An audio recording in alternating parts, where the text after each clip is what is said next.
Assalamualaikum warahmatullahi wabarakatuh. Mohon izin memperkenalkan diri, Praja Utama Putri Hana Fatia dari kelas G3. Pada kesempatan kali ini, video saya akan menjelaskan tentang ketidakamanan cyber sebagai tugas dari mata kuliah Praktikum Keamanan Cyber. Hari ini, kita akan membahas sebuah isu yang semakin mendesak dalam dunia digital saat ini, yaitu tentang ketidakamanan cyber. Dengan semakin banyaknya data dan transaksi yang dilakukan secara online, ancaman terhadap keamanan informasi menjadi salah satu tantangan terbesar bagi organisasi dan individu. Kasus ketidakamanan cyber tidak hanya mengancam kerahasiaan dan integritas data, tetapi juga dapat merusak reputasi, menimbulkan kerugian finansial, dan merusak kepercayaan publik. Dalam video ini, kita akan mengeksplorasi beberapa kasus nyata dari ketidakamanan cyber. Kemudian kita akan menganalisis penyebab dan dampaknya, serta mendiskusikan juga langkah-langkah mitigasi yang dapat diambil untuk mengurangi resiko. Tujuan kita adalah untuk meningkatkan pemahaman dan kesadaran tentang pentingnya keamanan cyber serta cara-cara untuk melindungi data dan sistem kita dari ancaman yang terus berkembang. Baiklah, mari langsung kita simak. Baiklah, kasus pertama yang akan kita bahas yaitu tentang kebocoran data Uber. Pada September 2022, Uber, perusahaan transportasi berbasis aplikasi yang sangat terkenal, mengalami serangan cyber besar yang mengakibatkan kebocoran data internalnya. Ini bukan pertama kali Uber menjadi korban serangan cyber.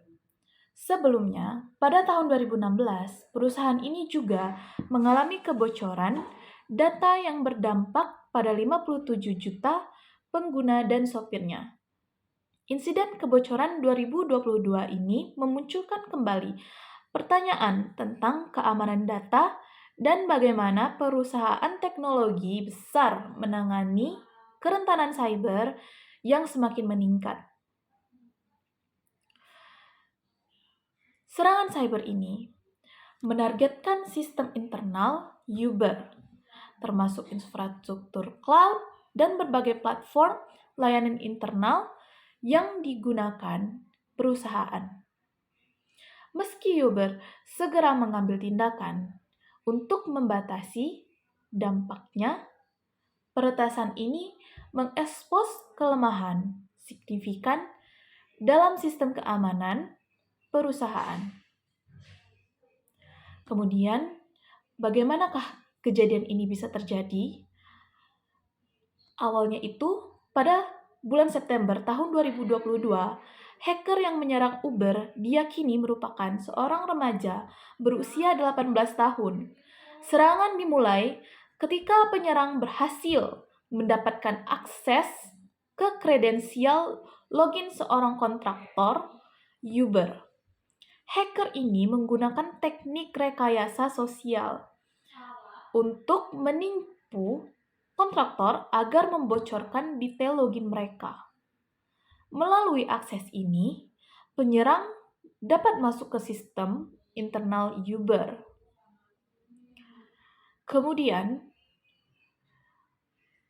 setelah berhasil mendapatkan akses ke kredensial login, hacker dapat memasuki berbagai sistem internal Uber, termasuk dashboard, Slack perusahaan, beberapa repositori kode di GitHub, serta alat-alat manajemen keamanan dan infrastruktur cloud.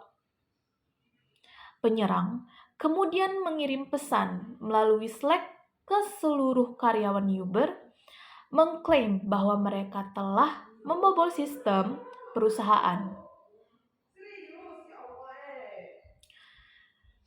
Kemudian, Tindakan yang diambil oleh Uber yaitu segera mematikan akses ke beberapa sistem internalnya, termasuk Slack, ketika mengetahui adanya pelanggaran tersebut. Pihak perusahaan bekerja sama dengan otoritas hukum dan pakar keamanan cyber untuk menyelidiki dan menanggulangi insiden tersebut. Mereka juga menyatakan bahwa meskipun hacker telah berhasil mengakses beberapa sistem, tidak ada bukti bahwa informasi pengguna seperti data perjalanan atau nomor kartu kredit telah dicuri. Namun, hacker tersebut tampaknya memiliki akses yang luas ke beberapa sistem internal yang penting, yang menyebabkan kebocoran informasi perusahaan. Kemudian, selanjutnya, Uber melakukan investigasi terhadap kebocoran data ini.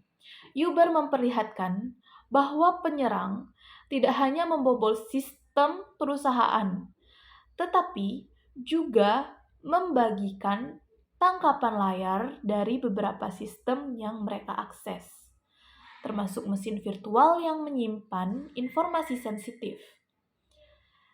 Hacker tersebut mengklaim bahwa mereka melakukannya hanya untuk bersenang-senang dan tidak memiliki motivasi finansial di balik serangan tersebut. Kemudian, selanjutnya, setelah kebocoran ini, ada kekhawatiran dari pengguna dan publik mengenai sejauh mana data pribadi mungkin telah terekspos. Insiden ini memunculkan kembali diskusi tentang keamanan data di perusahaan besar dan pentingnya proteksi terhadap serangan rekayasa sosial yang kerap kali diabaikan. Selanjutnya yaitu langkah-langkah keamanan yang diambil oleh Uber untuk mengatasi dan memperkuat keamanannya setelah serangan tersebut, yaitu termasuk menerapkan autentifikasi 2 faktor yang lebih ketat dan melakukan pelatihan lebih lanjut bagi karyawannya terkait ancaman rekayasa sosial. Mereka juga bekerja sama dengan pihak ketiga untuk memperkuat sistem keamanan mereka dan melakukan audit terhadap proses keamanan internal. Dan selanjutnya kita beralih ke kasus yang terjadi di dalam negeri.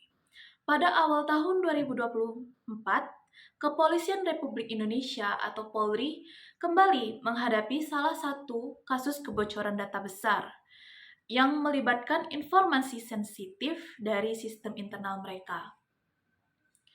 Kebocoran ini memicu kekhawatiran publik, terutama karena Polri sebagai lembaga penegak hukum memiliki tanggung jawab yang besar dalam menjaga keamanan nasional, termasuk perlindungan data sensitif dari warganya. Kebocoran data Polri pada tahun 2024 menjadi insiden signifikan dalam konteks keamanan cyber di Indonesia. Ini bukan pertama kalinya Polri menjadi target serangan cyber. Dalam beberapa tahun terakhir, Polri telah mengalami sejumlah insiden yang menunjukkan kelemahan dalam infrastruktur teknologi informasinya, termasuk kebocoran data personel, operasi keamanan, dan informasi yang sangat sensitif. Dalam kebocoran 2024, data yang bocor mencakup berbagai informasi penting, termasuk data pribadi anggota kepolisian, strategi operasi, serta dokumen rahasia terkait keamanan nasional. Begitu kebocoran ini terungkap, Polri dan BSSN segera meluncurkan investigasi menyeluruh untuk mengidentifikasi sumber kebocoran dan skala sebenarnya dari serangan. Beberapa langkah mitigasi juga segera diambil, termasuk penutupan akses ke sistem yang terkompromi dan peningkatan protokol keamanan di seluruh jaringan internal Polri. Polri juga bekerja sama dengan penyedia layanan keamanan cyber eksternal untuk memperkuat infrastruktur IT mereka.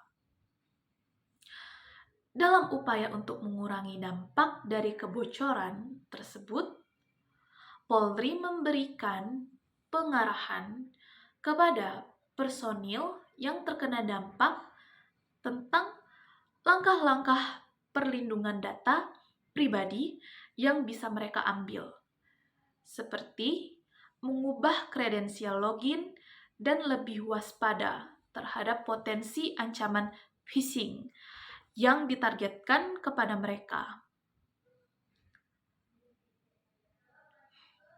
Kebocoran data ini memicu reaksi keras dari masyarakat, terutama terkait dengan keamanan data pribadi warga negara yang berada dalam tanggung jawab Polri.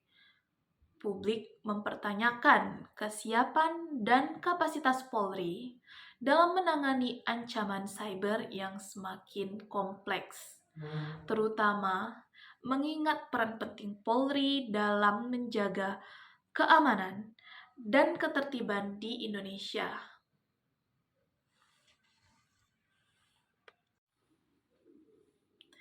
Baiklah, tadi sudah saya jelaskan 2 kasus tentang ketidakamanan cyber yang terjadi di dunia dan di dalam negeri, yaitu di Indonesia.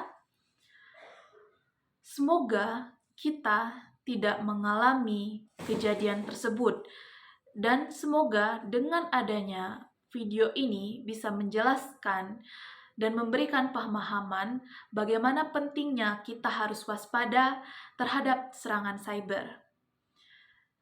Atas perhatiannya, saya ucapkan terima kasih. Wassalamualaikum warahmatullahi wabarakatuh.